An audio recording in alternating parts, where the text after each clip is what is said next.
we also had a question from audience, which from Aditya. It goes like this: if God is unbiased, why there is difference in suffering for each life form on the planet? And if it's karma, then why do we provide treatment to any patient or stand against any injustice or misery? No, no, you are coming to me with a lot of stories, too many stories, and you are taking your stories as absolute and you want me to participate in your stories. You are saying if God is unbiased, why is there so much suffering in the world and why do people suffer differently, and if there is somebody is suffering, why should we offer the fellow help at all and such things. First of all, let us address the fundamental assumption. The fundamental assumption is that there is something called a God who made the world, and that justice or equanimity must be a value with that God. You are projecting and probably not even realizing that you are projecting, or maybe, as I said, you have a stake in that projection. Why do you think that, first of all, a creating entity, a creator, does exist in the same way this world exists, first of all? Secondly, why do you think that all the values that you hold dear to your chest must be espoused by that God as well? You like somebody to be merciful to you, so you say, oh, God is merciful. How do you know God is merciful? Are you bigger than God? Have you penetrated God's head? If there exists somebody called God at all, first place. What we are doing is, let's please see, go step by step. In this world, we find that everything that stands created has a creator as well, correct? So we extrapolate. We say, this mobile phone, for example, came from a factory. There was a creating agency. There was a principle involving causation. Similarly, this universe is there, the planets are there, and so many. So there has to be a creator. Don't you see what you are doing? You are taking yourself as the absolute. You are saying, because in my world, in my experience, everything has a creator, therefore this universe must have a creator.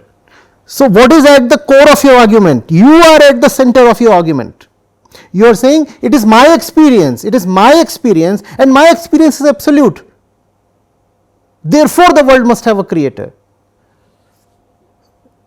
If this argument is to hold, then the world has only one creator, and that is you. Because you are the absolute in your own eyes. You are saying, I hope I am not just running away too fast. I hope we are together in this. Look at the construction of the argument, please. These are very juvenile, childish things. Some God sitting somewhere and deciding to create the universe one fine day, and he has nothing better to do than control the strings and pull up someone and punish the other one and reward someone and answer prayers and do this and that. These things are good for 5-year-olds.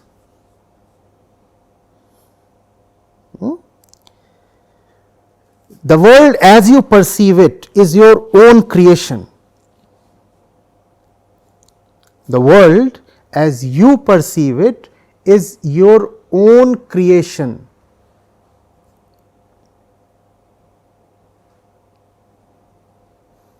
Kindly do not attribute some other creative agency. Therefore, Advaita Vedanta has no space for God. Atma or Brahm are not God. Truth is not God. In fact, there are only two kinds of people in the world. One who speak the language of God or absence of God. Theists and atheists, they belong to one bracket. And then there are those who speak the language of truth. Are you getting it? if you speak the language of God and no God and such things, I believe in God, I do not believe in God, and there are huge debates, then essentially you are an egoist. Not only are you an egoist, you want to continue being an egoist, because the God that man talks of is nothing but his ego, and the God that man denies is again nothing but his ego. So, I bracketed these two together, theists, atheists.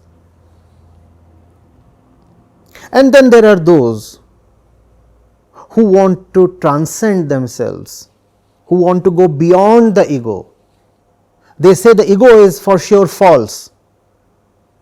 I want to proceed into the truth. That is an entirely different category, a different dimension. Are you getting it? When you start seeing the falseness within, then all this that you call as the creation also starts dissolving for you, starts losing its meanings. The two stand together and fall together. The experiencer and the experienced object, the seer and the seen. Getting it? When you want to come to the truth, then both these suffer a dissolution, and that is called spiritual progress. That is called alleviation of suffering.